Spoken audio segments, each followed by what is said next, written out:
Hello, welcome to the Comic Book Commentary. I'm Bo Leidig, and this week we continue to take a look at the ongoing adventures of everyone's favorite clockwork cyborg, Lady Mechanika, with Lady Mechanika number 1. So let's zoom in and take a closer look. First published in January of 2011, we can see here on the one of 5 separate covers that exist for this issue, Lady Mechanika straddling the front of a steam engine with a very ornate, I guess would be the best word, looking precision type rifle. It's a really cool looking cover. As I stated, there are 5 separate covers for this book. I unfortunately only have one, which good luck trying to find the other 4. This issue, just like issue number 0, was printed in rather low quantities, and trying to hunt down all of the separate covers for it is a very tall order. And honestly, trying to hunt down even just single issues of this book is not exactly easy, which is why if you are trying to collect issues of the first Lady Mechanika miniseries, I would recommend going for most notably the trade paper that contains the entire miniseries. That's going to be the easiest on your wallet. However, if you would like to still have quote-unquote comic books, I would recommend that you instead go with this option. Due to the popularity of the Lady Mechanika miniseries, coupled with the very low print runs of its individual issues, they did reprint the first 2 issues, number 0 and number 1, in a collected comic that contains both issues. The first was this one here on the left. This also has 2 individual covers. I only have one. That was printed through Aspen. This one came out in 2011.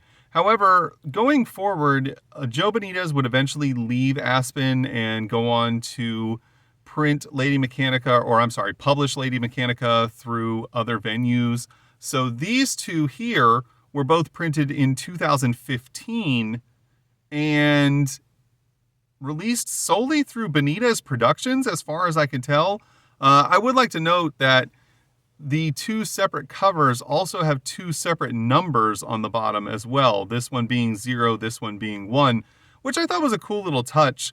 But again, it seems a little odd that, so many years later, Joe would go ahead and just self-publish these 2 books again. But then again, I bought both of them just to have more covers of these issues. So I guess he probably knew what he was doing. He got more money out of me, at least. Created, written, and drawn by Joe Benitez. Colors by Peter Steigerwald. Letters by Josh Reed. We see here on the first page a young girl running through the Dankshire Wood. And I should point out that this issue picks up 11 months after the end of issue number 0. So it's been a little while that things have been happening within the context of the story between these 2 issues. We can see that this young girl has mechanical limbs with large claws on them, somewhat reminiscent of what we saw on Ucky in the first issue of Lady Mechanika. If you haven't seen my video on Lady Mechanika number 0, I do recommend that you watch that before watching this one, seeing as how it is a continuing narrative and it's going to be a little bit tricky to follow what's going on and have context to the story without watching that episode first. We are also shown a inner monologue that is at first presented like it might be that of this girl. However, it becomes apparent quickly that it is not, as we see her startled as she realizes that something bad is happening as she continues to try and run from a pursuer. As the inner monologue continues, it becomes apparent that it is that of Lady Mechanika, as it states that she believes she is unique and is the only human to have these clockwork mechanical limbs, and is not sure for what purpose or by whom this was done, but she intends to find out.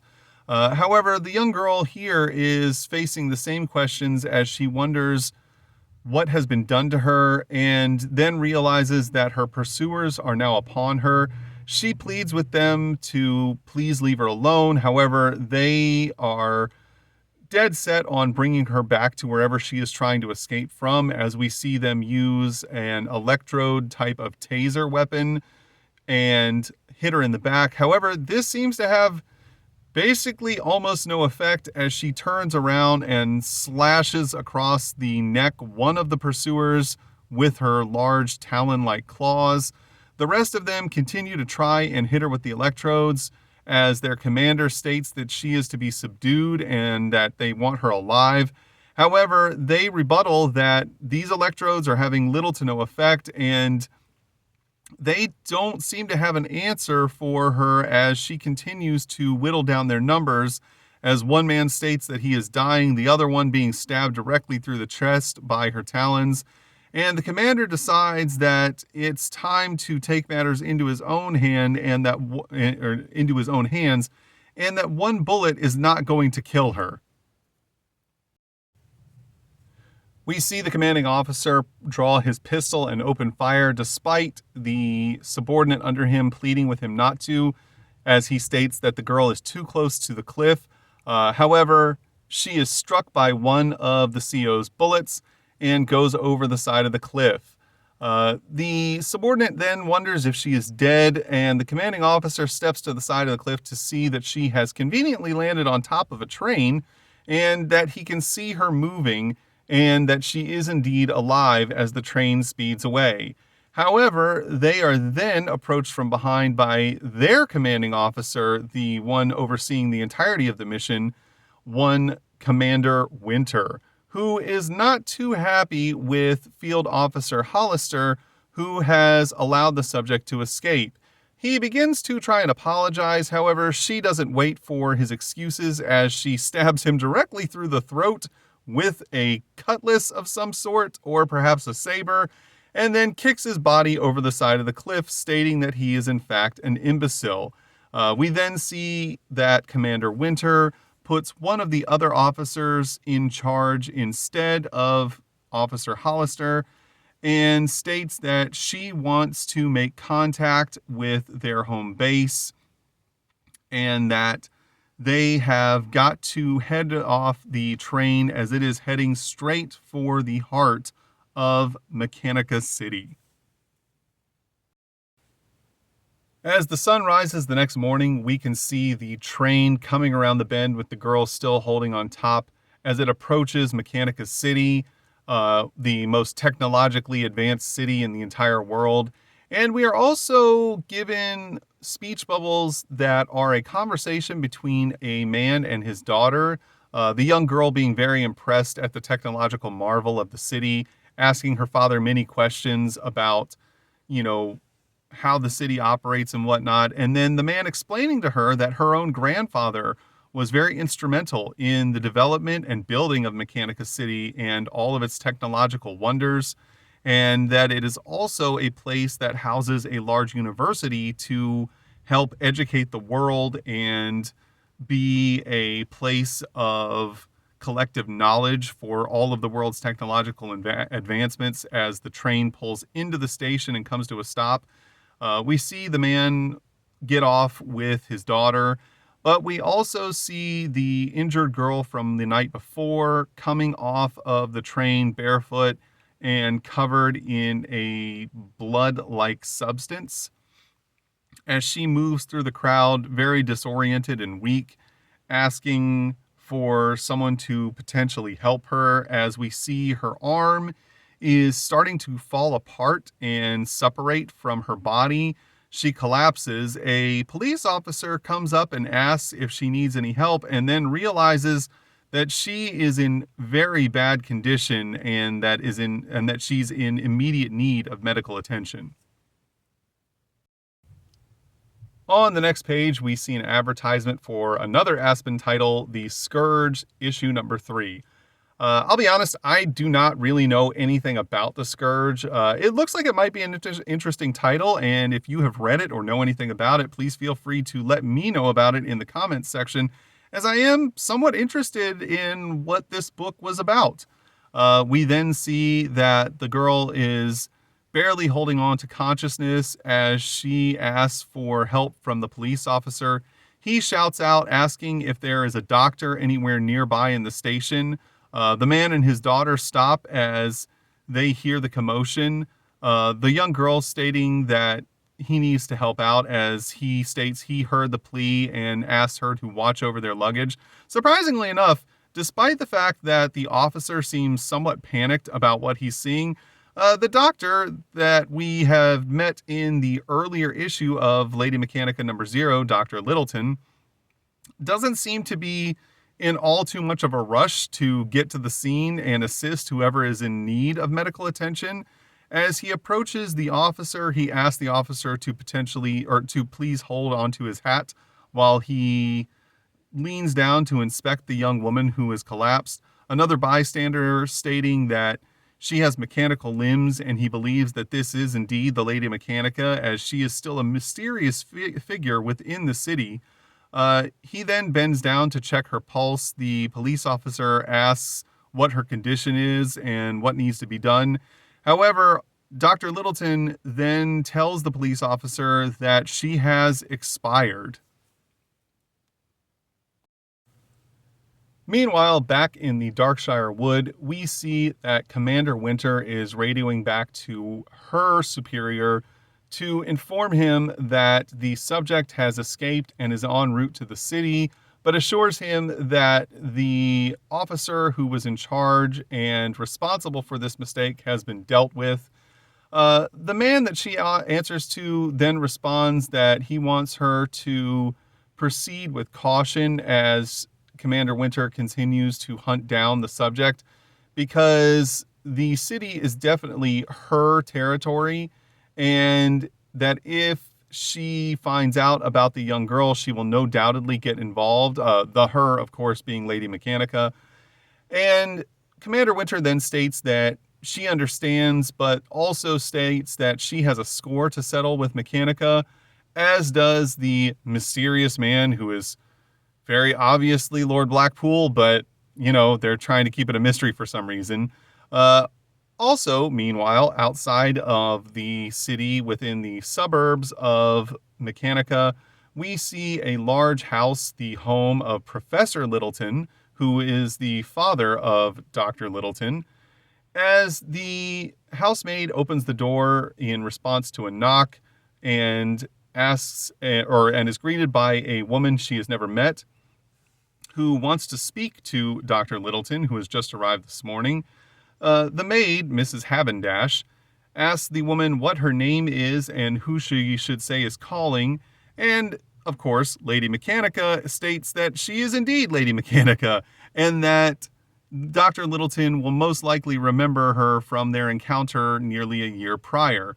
I'd like to point out in this full-page splash, Jo does some unique things with some computer-generated textures. I don't know how well it shows up on camera, but her vest, the cuffs on the sleeves of her dress, the texture on the flower pot, the ornate pattern on the wallpaper, and the wood grain seem to all be computer-generated textures that he then draws over.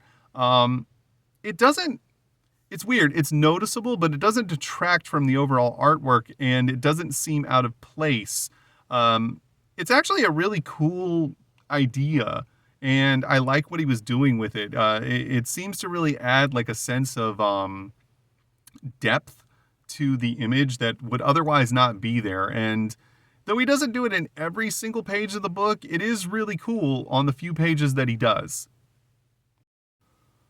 On the next page, we see an advertisement for yet another Aspen title, this time for Michael Turner's Fathom.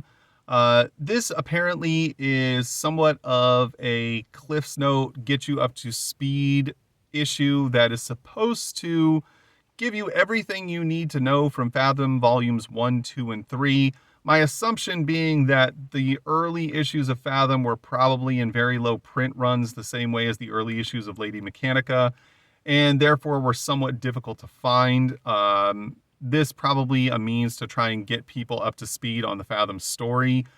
We do see that this is an illustration drawn by the late Michael Turner, who had unfortunately passed away in 2008 after losing his battle with cancer. Very sad to see a man pass at such a pivotal point in his life where he had just, recently started his own comic book company and, was publishing his own book through it. It really is unfortunate that he died so young. Back into the story, we see that Lady Mechanika is awaiting Dr. Littleton in the study of his home when she is interrupted quite suddenly by Dr. Littleton's daughter, who claims that this is in no way the real Lady Mechanika. Mechanika is somewhat amused by the girl's demeanor and tone and decides to play along with her, asking how she would know such a thing. She claims that she has read all that there is to know about the Lady Mechanika and that she can absolutely say with 100% certainty that this is not her. For instance, she states that the real Lady Mechanika has mechanical limbs, which this woman obviously does not. Mechanika, of course, keeps her limbs covered to not draw attention to herself and decides to continue to play along with the girl and ask her what other things seem to conclude that she's lying. The girl then states that there's no way that Lady Mechanika would be caught dressed the way that this woman is. She then seems somewhat offended and asks the girl what's wrong with the way that she is dressed. And the girl responds stating that she is dressed quite frumpy, which Lady Mechanika seems really put back by and, just exclaims, "Frumpy? How so?"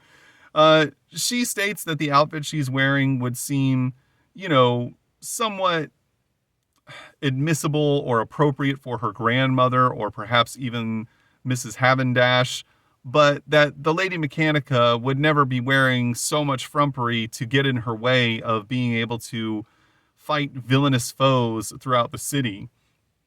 Mechanika then asks the girl why she believes that it's impossible that the Lady Mechanika would be wearing something to perhaps be more inconspicuous and not draw attention to herself when she's out and about in the city. The girl then states that she absolutely does not know the meaning of the word inconspicuous, but states that it doesn't matter because she knows for a fact that Lady Mechanika is her own woman and does not care about what others think of her. Mechanika then, continues to play along with the girl as she asks, does she admit that she is indeed not the Lady Mechanika? She states that the girl has provided some very strong, arguments about why she is not, so she guesses she may not be the Lady Mechanika.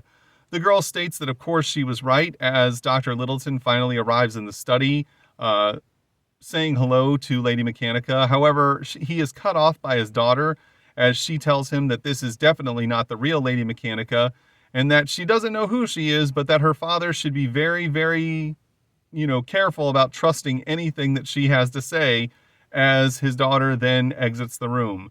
Dr. Littleton apologizes for his daughter and stating that he hopes she wasn't too much trouble.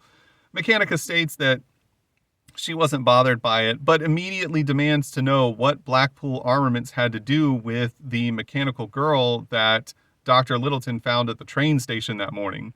Dr. Littleton seems a bit taken back by this line of questioning as he very quickly rebuts that he has not worked for Blackpool once since the last time they saw each other and that it was only that one time that he took a job for Blackpool.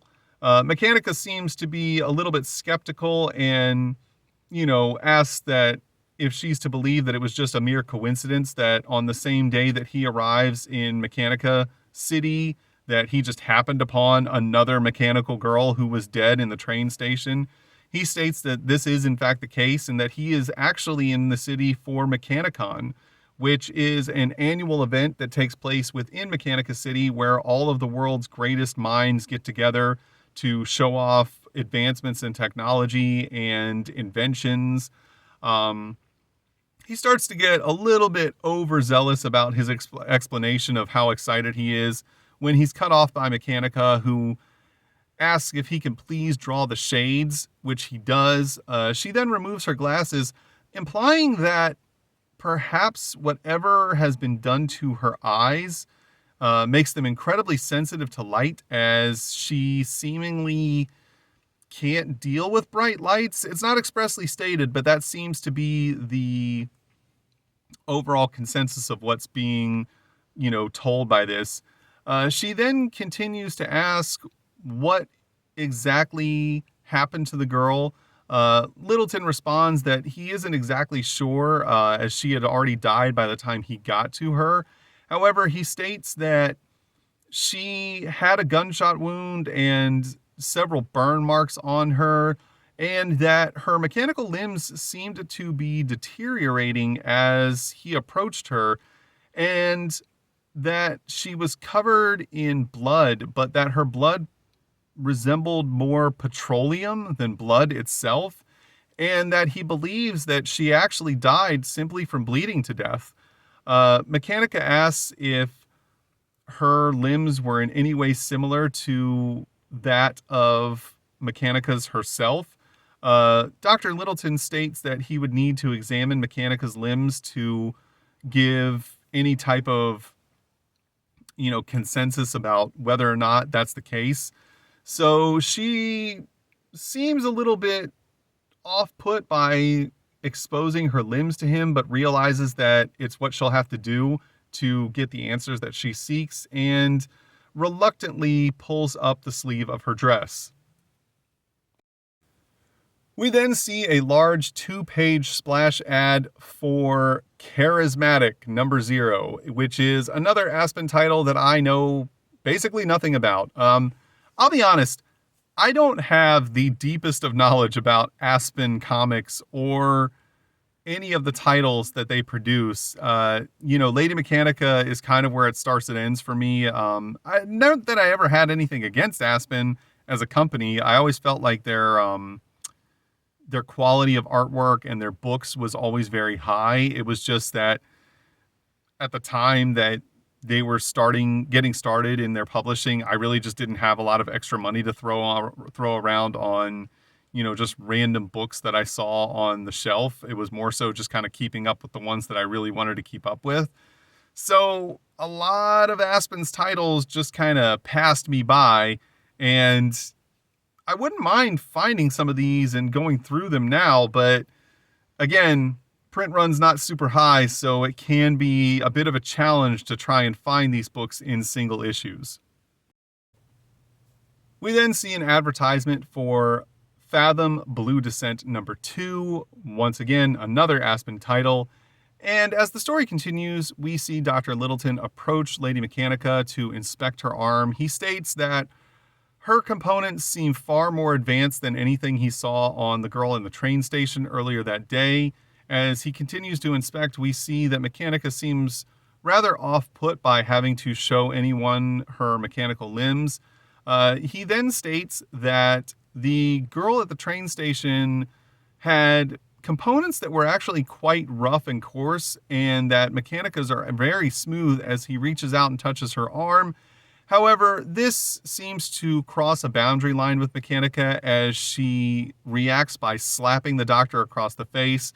She immediately apologizes for striking him. However, he states there's no need, that he is sorry that he overstepped any bounds. She then asks if he knows what became of the girl. He states that the police showed up and took her to the Ministry of Health, as we see a shot on the panel zooming in on an insect on top of a lampshade, which as it gets closer, it reveals that this is in fact a small mechanical radio transmitter, as apparently Dr. Littleton's study is quite literally bugged, as we see someone else is listening in on the conversation between these two. Later that evening, we see Mechanika return to her home on 314 Faraday Street. As she unlocks the door, we see that it has a very heavy mechanism and is quite thick, like that of the door of a bank vault. She suddenly is startled when she hears a cough from inside of her room or her home, and pulls a derringer out from inside the sleeve of her dress. coming into the room and is greeted by a familiar face that she is not happy to see, which is a face belonging to that of a man named Lewis, who is apparently the man who designed and built her home to be a rather impenetrable fortress. However, she states that when she asked him to design this home to be impenetrable, she meant she wanted to be impenetrable to everyone. He, of course, laughs it off, stating that he was worried about her after reading she had died in the paper. He's also been helping himself to the alcohol that she has lying around in her home. She doesn't seem to be too amused by his presence as he continues to rib her and state that, he's her only real friend. She states that he is not a friend, that she merely tolerates him as she walks upstairs to her bedroom. He continues to speak to her from downstairs on the couch as she walks in through her room and begins to disrobe so that she can change into her Mechanika gear, I guess is the best way to describe it, as we see she has quite a large arsenal as well as more tactical clothing. Lewis continues to tell her that she needs to let go of trying to find out about the girl at the train station and needs to stop chasing down her past, as it will only lead to heartache, he knows from experience, and tries to convince her to accompany him on a journey to a village that's north of the city that claims to be dealing with werewolves or night fiends of some kind, and that the two of them can split the bounty, which goes on to basically kind of give an idea of exactly where Mechanika's money comes from. Obviously, designing such a place would be rather expensive, but she seems to do quite well for herself in her, mercenary / bounty hunting work. We also see a zoom in of a small necklace type of medallion that she wears, which has a cogwheel above it and a cross underneath. This alluding to be something from her past, but she doesn't seem to know what exactly it symbolizes, perhaps. It's not really explained, and this is the only really good look that we get of it during this entire issue. As Mechanika continues to get dressed to go to the Ministry of Health to find the girl's body, Lewis continues to try and convince her to come with him and states that they can split the bounty 50-50. When he gets no response, he states that they can do it 60-40 instead, and then he suddenly realizes that Mechanika has already left the building. We then see an exterior shot of the Ministry of Health, which is apparently where Mechanika herself was taken to after the authorities found her in a laboratory surrounded by different corpses and body parts. At least that's what she was told, because she has no memory of that incident and is only going by what the people at the Ministry of Health have told her about her past, which she's not certain that she can trust. We then see an advertisement for another Aspen title that I know literally nothing about, Mindfield number 5. If you know anything about Mindfield, feel free to talk about it in the comments section. I'd actually like to know what it was about and if it was any good. On the next page, we see this wonderful 2-page splash image of Mechanika sneaking into the Ministry of Health's boiler room / incinerator, as we see two men who are throwing a pile of corpses one by one into the incinerator to get rid of them. During her monologue, we are informed that the Ministry of Health is a place where they take the diseased and the mentally insane to live out their days under strict supervision, but also a place where they take apparently the mechanical, as she was held captive here after they discovered her in the laboratory in which she was found. She was apparently a prisoner here as they ran experiments on her, trying to figure out who she was or where she came from, and who it was that created and attached her mechanical limbs, as it was a technology that far surpassed anything that any of them had ever been able to achieve, and that she was definitely not happy in this situation and was somehow able to break out of the Ministry of Health, but that is a story that is not addressed in this issue of the book. Mechanika then makes her way down to the morgue and picks the lock on the door, opening it up and going inside, finding the girl's body basically the same way it was left and found at the train station.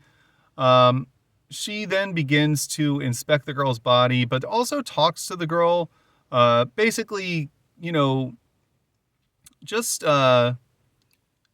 expressing that she feels bad for what was done to this girl. It was very reminiscent of what was done to her, as this girl is only slightly older than Mechanika was when she was found.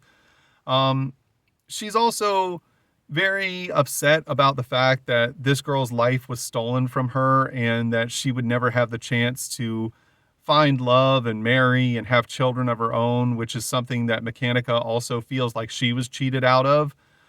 She then continues to inspect the girl's body as she opens her eyes, seeing that she has black eyes like Mechanika's, but that her iris is white instead of red.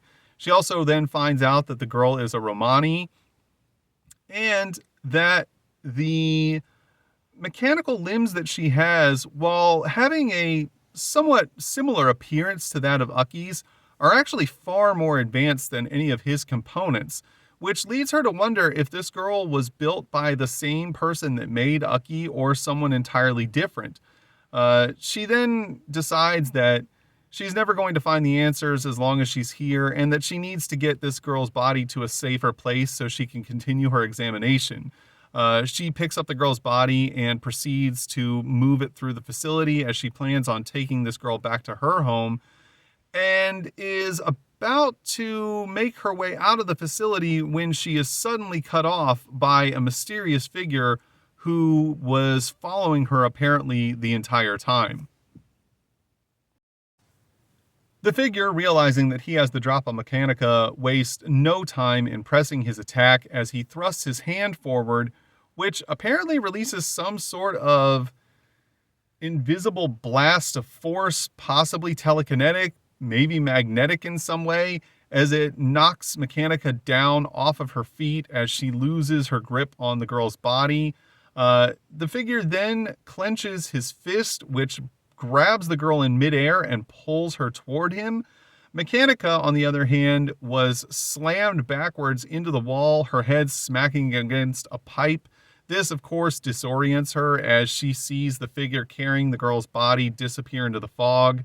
She then exclaims bollocks as she begins to lose consciousness and realizes that this does not bode well for her quest to find out where she came from or the events of her past, and it also does not aid her in finding out what happened to this girl and who it was that killed her and did this to her body, as the story is to be continued in Lady Mechanika number 2, which we see an advertisement for on the very next page. This one, of course, also having multiple covers, because while Joe Benitez has trouble meeting deadlines, he apparently has all the time in the world to draw multiple covers for every issue of every book he releases. As we were treated to in issue number 0, so we are treated to in issue number 1, recipes for Steampunk Kitchen. This one is Uki's Apple Pies. The other one is Jeweled Buttons. This seems so out of place, but I love that this is in here, that there are just recipes for baked confections and pastries, because I don't know, it just seems so weird that this was what you'd find in the back of a comic book. It just seems so out of place, but I really do enjoy that it's here. It brings a smile to my face. We then see an advertisement for Michael Turner's Soulfire number 9, yet another Image Aspen book that I don't really know anything about, but would like to know more about. If you have any information, once again, leave it in the comment section below. And on the last page of the book, as well as the reverse inside cover, we get even more advertisements for Aspen titles, these all being graphic novels. Here we see one for Executive Assistant Iris. There's also one for Soulfire and Fathom. This is probably the way that I will end up having to go back and read these titles, as I have a sneaking suspicion that trying to find individual issues of these books is going to be nearly impossible, or at the very least, incredibly expensive. I am interested in actually reading more about these books and finding out more about these characters. As I stated before, despite the fact that I don't know a whole lot about Aspen Comics, they always seem to be of a very high artistic quality, and the overall production quality of the books seemed really high, so I would like to know more about them. And again, I do appreciate, a studio or a publisher that goes out of its way to try and publish the works of people who are trying to go out on their own, be more independent, create stories that would otherwise not be picked up by companies such as DC or Marvel. Also, I found it interesting that literally every single ad that exists in this issue of Lady Mechanika was only for other Aspen titles. They had no other outside sponsors represented in the pages of this issue. And that was Lady Mechanika #1. It was definitely far more in depth than issue #0 was. Far more character development and story was presented in this issue, as well as, expanding upon the mystery of Lady Mechanika and the other characters involved. Joe did a really good job with this issue in terms of creating intrigue about the character. As I've stated in other videos, the difference between, good mysterious writing and bad mysterious writing is that good mysterious writing makes you want to find out what the mystery is leading to, where the characters are going, what's going on, whereas bad mysterious writing just makes you feel like you could care less about any of that stuff. I really think that Joe knew what he was doing here and did a fantastic job of just creating a real solid level of intrigue to keep the reader's interest high and to really drive a desire for the next issue. I know when I originally purchased this back in 2011, couldn't wait to get my hands on the next issue of this book. Like I said, Lady Mechanika, fantastic character. I've been a fan of this book since day one, and every time Joe releases a new Lady Mechanika miniseries, I am all for it. But those are just my opinions. Your opinions may differ. Perhaps you think that Lady Mechanika might be the worst title that you've ever read, but it's okay because we're all entitled to our own opinions. If you enjoyed today's video, please feel free to like, comment, and subscribe. And thanks for stopping by. Have a great day.